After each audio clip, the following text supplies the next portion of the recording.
मी काळ्या तिळाचा ठेचा बनवते आहे. त्याचं साहित्य दाखवते. ही मिरची घेतली आहे, बेडकी मिरची. असे तुकडे करून 1 वाटी घेतले आहे.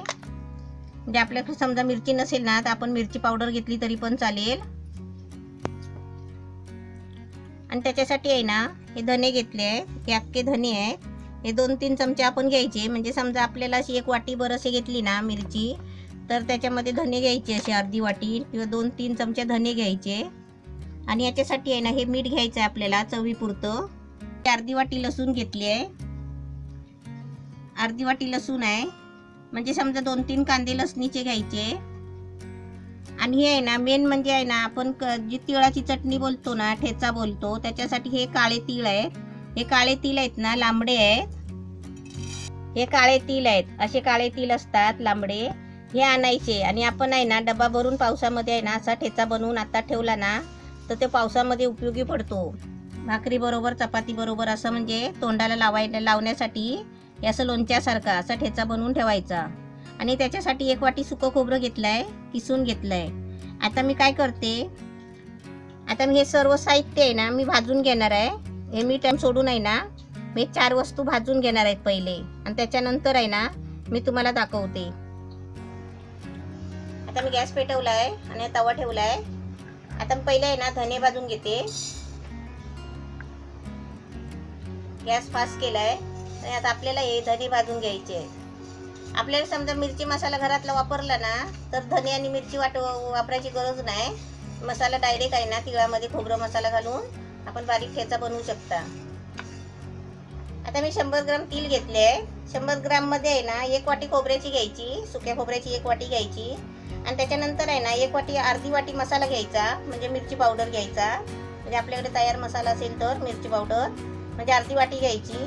आणि 2-3 कांदे लसणीचे घ्यायचे. म्हणजे असं साहित्य घ्यायचं आणि चवीपुरतं आहे ना मीठ घ्यायचं.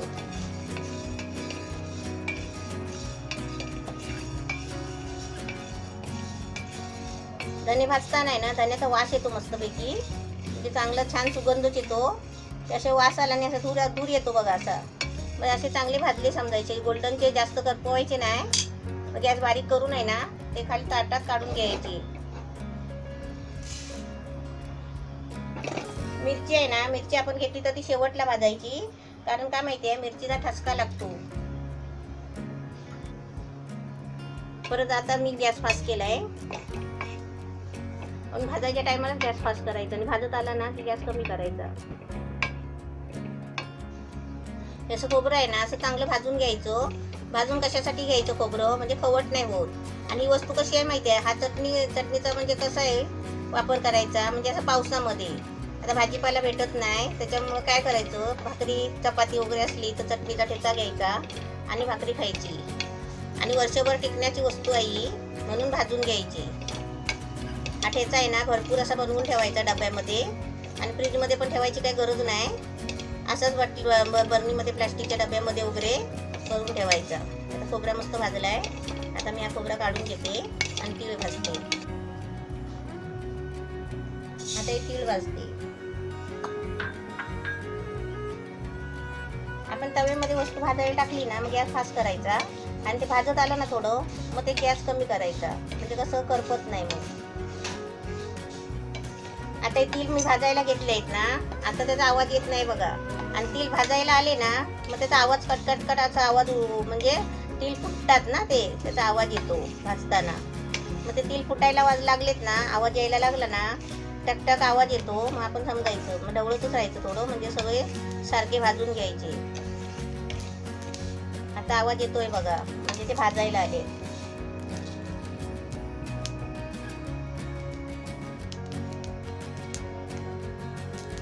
असे उडतात बघा, म्हणजे ते भाजतात आहे. आवाज घ्या.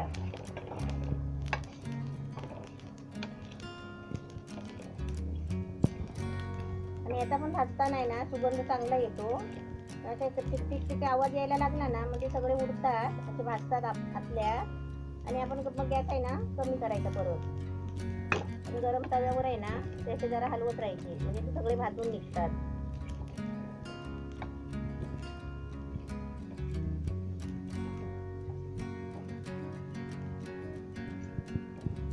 हे काळे तीळ, या काळ्या तिळाची फुलं आहेत ना, ते म्हणजे कसे घटाला उपयोगी पडतात. आणि घटाला आहे ना, या तिळाच्या फुलाशिवाय घट म्हणजे बसत नाही. म्हणजे आमच्याकडे आहेत ना, घटाला माला बांधतात ना, 9 दिवसाचे नवरत्नामध्ये उपवास असतात तेव्हा 9 दिवस माळा बांधतात, तेव्हा या तिळाची फुलं लागतात. आता तीळ मस्त भाजले आहे, आता मी ते काढून घेते. तीळ मस्त भाजले आहे, आता मी ते काढते.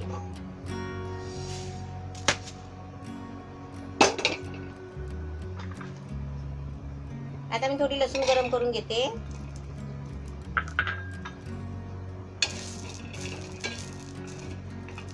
आपण कोणती पण चटणी बनवताय ना, लसूण थोडी जास्त घ्यायची, कारण लसणीचा चव आहे ना त्याच्यामध्ये चांगला म्हणजे मुरून येतो. आणि त्याच्यासाठी म्हणजे त्याच्यामुळे कोणता पण पदार्थ झाला ना, लसणीशिवाय चांगला नाही लागत. आणि चटणीमध्ये तर लसूणच लागते.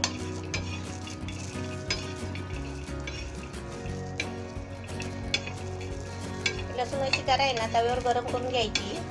ते काय कलर येईपर्यंत नाही ठेवायचा त्याला, थोडासा त्याच्यातला पाणी मुरून जातो म्हणून गरम करून घ्यायची जरा. गरम झाली आहे, काढते आणि मिरची भाजून घेते. आता मी तव्यावर मिरची टाकते. मिरची गरम का करायची, ही नरम असतात ना, मग याचा ठेचा म्हणजे तुकडे होत नाही याचे, म्हणजे पावडर नाही बनत, अशी नरम असतात. त्याच्यासाठी म्हणजे गरम का करायची, मग चुरचुरीत आहे ना त्याचा चांगला ठेचा बनतो म्हणून गरम करायची. आपल्याला कसं तिखट लागेल ना त्या अंदाजाने आपण तिखट घ्यायचं. मिरची मसाला समजा घेतला तर आपल्या तिखटाच्या प्रमाणात घ्यायचं. जेवढं आपल्याला तिखट पाहिजे असेल तेवढ्या प्रमाणामध्ये तिखट मिरची नाहीतर मसाला घ्यायचा, मसाला पावडर. आता मी गॅस आहे ना बंद करते आणि तापलेल्या तव्यावरच आहे ना त्यांना कुरकुरीत करून घेते. कारण का माहिती आहे का, तो मिरची एकदा तापले ना की ठसका जातो माणसाचा.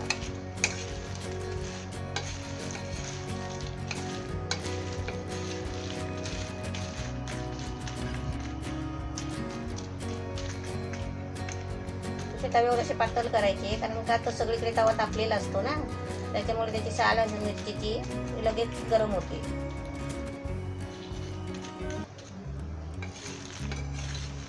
हे आपण जसं लोणचं करतो ना वर्षभरासाठी, तसं आपण हे मिरचीचा ठेचा, तिळाचा ठेचा, त्याचं नाव आहे काळे तिळाचा ठेचा, हे असं बनवून ठेवायचं आपण मस्त. फ्रीजमध्ये ठेवायची गरज नाही.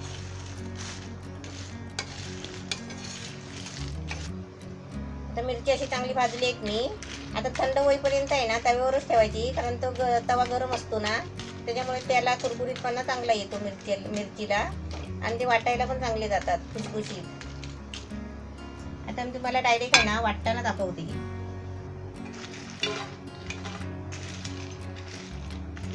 मिरची आता चांगली कुरकुरीत झालेली आहे. आता ती मिक्सरच्या भांड्यामध्ये घेते. आपल्याला तिखट जास्त पाहिजे असेल ना तर लवंगी मिरची मिळतात ना, ती पण घेतली तरी चालतील. आता मिरची आहे ना, ही मिरची पहिली आधी जरा अशी मिक्सरला मी फिरवून घेते आणि त्याच्यानंतर हे सगळं साहित्य टाकते. हे सगळं साहित्य घेतलंय ना, हे त्याच्यानंतर त्याच्यामध्ये सगळं मिक्स करते.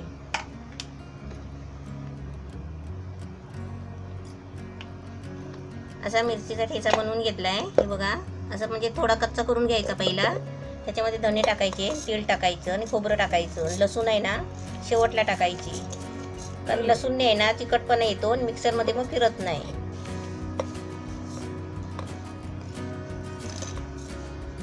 आम्ही तर आमच्या गावाला आहे ना तिळाची फुलं सुद्धा आम्ही शेतामध्ये पिकवायची. बांधाला असे तीळ टाकायचे मातीमध्ये आणि त्यांची झाडं यायची, आणि आम्हाला आहे ना घट बसवताना आहे ना या तिळाची फुलं फार उपयोगाला यायची.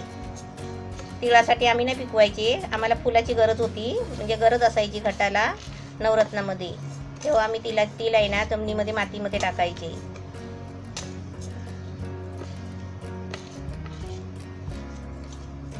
आता हे सगळं मी आधी जरा फिरवून घेते चांगलं, आणि शेवटला आहे ना लसूण टाकते. लसूण आणि मीठ शेवटला टाकायचं. आता मी सर्व म्हणजे साहित्य टाकलं आहे. आता फक्त लसूण आणि मला मीठ टाकायचं आहे. हे आधी पहिलं वाटून घेते जरा बारीक करून. हे बघा, हे मस्त असं वाटून झालेलं आहे छान. आता हे मस्त वाटलेलं आहे, आणि कावील त्याचे आहे ना म्हणजे असं चमचा असलं ना, चमच्याच्या टोकाने असं ते सारखं करायचं. आणि कसं मिक्सर आपण हे झाकण खोलताना आहे ना, खोलताना आपण तोंड जवळ नाही ठेवायचं. का माहिती आहे का, त्याच्या मिरची आहे ना, मिरचीचा ठेचा तर आपल्याला नाकामध्ये धुसकार जातो त्याचा आणि ठसका लागतो. आता लसूण टाकली आणि आता मीठ टाकते. आता मीठ कसं माहिती आहे का, आपण अंदाजाने पहिलं टाकायचं. आपला ठेचा बनवून झाला ना, समजा वाटून झालं की आपण परत ते जरासं चाकून बघायचं, म्हणजे आपले बरोबर मसाला आहे का, मीठ बरोबर लागलंय का नाही ते पहिलं चाकून बघायचं, नंतर आपण टाकायचं. आता मी 2 चमचे आहे ना, आणि हा थोडासा म्हणजे अर्धा 2.5 चमचे टाकते, छोटा चमचा आहे. आणि आता परत मिक्सरला लावून बारीक करून घेते. मस्त लसूण आणि मीठ टाकून आहे ना, असं मिक्सरमध्ये आहे ना, ते लसूण आणि मीठ शेवटला का टाकायचं, कारण ते मिक्सरमध्ये आहे ना म्हणजे फिरत नाही, चिकटतं. त्याच्यामुळे काय करायचं, सारखं आहे ना सुरीने अशी घ्यायची, सुरी नाही तर चमचा घ्यायचा आणि असं फिरवत आहे ना, असं हलवत आहे ना सारखं, ते 2-3 वेळा मिक्सर लावायचा, चालू करायचा, नाही तर ते वाटत नाही. म्हणून पहिलं काय करायचं, बाकीचं साहित्य सगळं वाटून घ्यायचं आणि त्याच्यानंतर शेवटला लसूण टाकायचे, मीठ. असं मी आता हा मस्त काळ्या तिळाचा ठेचा मस्त बनवलाय. आता तुम्हाला मी काढून दाखवते. काळ्या तिळाचा ठेचा मस्त छान झालेला आहे. असं तुम्ही पण बनवा मस्तपैकी. आणि पावसामध्ये जेव्हा भाजीपाला काही भेटत नाही ना, तेव्हा घ्यायचं चपाती बरोबर. डब्यातून सुद्धा आपण टिफिनला सुद्धा नेऊ शकता. आणि असं आहे ना, असा डबा घ्यायचा झाकणवाला चांगला, असा पॅक डबा घ्यायचा झाकण्याचा, आणि याच्यामध्ये अशा डब्यामध्ये आहे ना भरून ठेवायची. जेव्हा पाहिजे असेल ना तेव्हाच आपण घ्यायचा. हे म्हणजे फ्रीजमध्ये ठेवायची काही गरज नाही. डबा आपण असा किचनच्या वरती ठेवायचा.